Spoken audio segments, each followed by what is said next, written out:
Hello everyone, Manthroll here, and welcome back to the weekly update video. Now this week, we got another one. It's a favorite one for a lot of people. It is Vic the Trader, Hati, Skoll, and Fenrir. So, Vic the Trader is back. If you go to the Berthorpe Lodestone, you'll be right directly south of that. Very hard to miss him, he's right there. But there's also Rick, who I believe is in the Profindus, the Elven City. But there's also two new shiny items they have listed here for it, which is the Sun Fury outfit, which is 200 credits per piece, and the Nature Sentinel outfit, which is 500 credits per piece as well. Now, if you're not familiar with what Vic the Trader is, there's different cosmetics or skilling outfits you can get that way. And then what you will do is you can spend some of your bonus XP into it. It'll consume the bonus XP, it'll give you credits. And then you just don't want to try to spend too many credits at once, because as you do that, much like a lot of shops, you start getting less and less and less. And different skills have different values. The harder it is to get the XP in those skills, usually the more you get. Okay, now as far as Hati, Skoll, and Fenrir, they are back. And they actually have the picture locations here. But I want to give you a little bit more detail about Hati at least, because Hati's the one that kind of travels around a lot. So Hati will drop Hati Paws, which grant combat experience as well as cosmetic cloak and hood. Now, Hati can be found in what they call the southeast of Relica, but it's anywhere really from the Fremenic Lodestone all the way south, and a little bit southwest, as long as you're staying within the wooded area. And if you hear a bunch of growling, like that, as you can hear. Okay. Up next, we have Skoll, which drops the Skoll Boots, which can grant bonus XP in either agility or woodcutting, and is directly west of the entrance of the Fremenic village.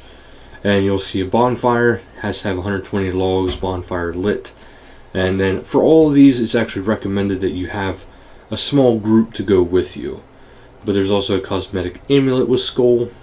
And if you're a high enough level, you might be able to solo all of them yourself easily. But as far as like a dedicated world, it seems to be usually just a high populated worlds, like, World 2, those kind of worlds. So go from there. If you just be able to find a group, you might have to do some world hopping. And then we have Fenrir, who's, if you keep going east and very southeast into right before the Slayer dungeon that's right there, you'll have Fenrir. Now, Fenrir spawns a little bit differently, because he can actually spawn, I believe it was every 15 to 20 minutes. But for him, you'll get Fenrir's Tooth, which can reward people with bonus XP in Herblore or Summoning. But this is also where you get the cosmetic body and legs. And it does say, as with previous years, both Hati and Skoll have a chance to drop either the helmet or the spear belonging to Air, who is right beside the divination plot, right by the, the whirlpool, if you will. So she's right there. If you bring them both to her, you'll get more stuff. But when you return them, you get not only the cosmetic of those two things, but you also can get either prayer or divination bonus XP. So that is actually really awesome. And then here, if you're interested, it also does say that Iron Man, you cannot get the bonus XP, which is no problem. It should be expected that you're not going to get the bonus XP. And then there's also like a little bit of a lore scroll here. If you want to go to the main page and actually look into it, if you guys want to, I can read it in a separate short extra type video. But as for this video itself, I won't keep it in here. But if you guys do want me to read it for you guys, I can read it, upload it. It'll, might be like a couple minute video. Okay, there's also a music survey, and they want your favorite RuneScape tracks on Spotify or iTunes. So, it is going to be possibly soon available. But they just want us to, let them know what tracks should be included, which ones shouldn't be included. There is also a Solomon General Store sale going on with 50% off bargains on different things. This week is the Death by Air, Armchair Warrior Resting, Arcane Smelting, Magician Teleport, Sad Walk, Lightning Blast, Party Pack, Linza Pack, Warborn Behemoth, Wicked Pouch, Overlord, Skeletal Wings, Nefarious Edge, and Skyguard Outfit. Get into the patch notes in a little bit. Reminder, Lootscape is going on, and you get the Lootscape Cape, which you can see right here. And the live streams for this week is January 16th at 1700 UTC, RuneScape Content Showcase, which is always fun. And January 21st through, January 21st at 1900 UTC game time is PVM with Mod Lee, of course. And now we'll head right into the patch notes. Okay, so there's a decent amount of patch notes, so please bear with me. Okay, so for graphical, the champion's token inventory icon is now much larger. Skill plot icons will now appear in Dungeoneering sinkholes. The quest icon for the Prisoner of the Galafre has been updated. A sinking wall in the northeast side of Taverley Dungeon has been fixed.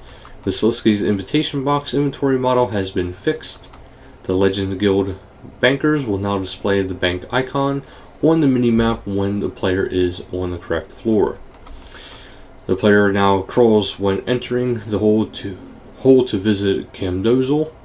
The purple stripes have been removed from retro polo neck basic clothing for female players. Graphical issues with the Malevolent Cuirass Shadow's left arm has been fixed. The Lodestone minimap on the world map icon has been updated to use its own recolored graphic and legacy interface mode. The snow effect has been removed from all areas in Profundus. Skills, D&Ds, and minigames. Players can now auto-redeem Dungeoneering token bags and cash bags won from Treasure Hunter. Doc now sells the Invention Master Cape in his shop. Players can now transmute up to 30 sets of raw stackable arc resources at once. The Farming Skill Cape now gives the correct amount of Potato Cactus.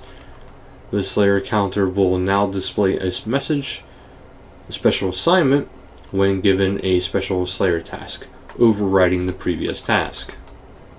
It is no longer possible to create multiple player-owned Slayer dungeons. Players will no longer be kicked from a Dungeoneering floor when attempting to trade a Dungeoneering journal. However, Dungeoneering journals remain untradeable. Loot beams related messages will no longer apply to Shattered Worlds anima. Killing NPCs within the fight caves will no longer give combat experience incorrectly, such as when using Death Touch darts.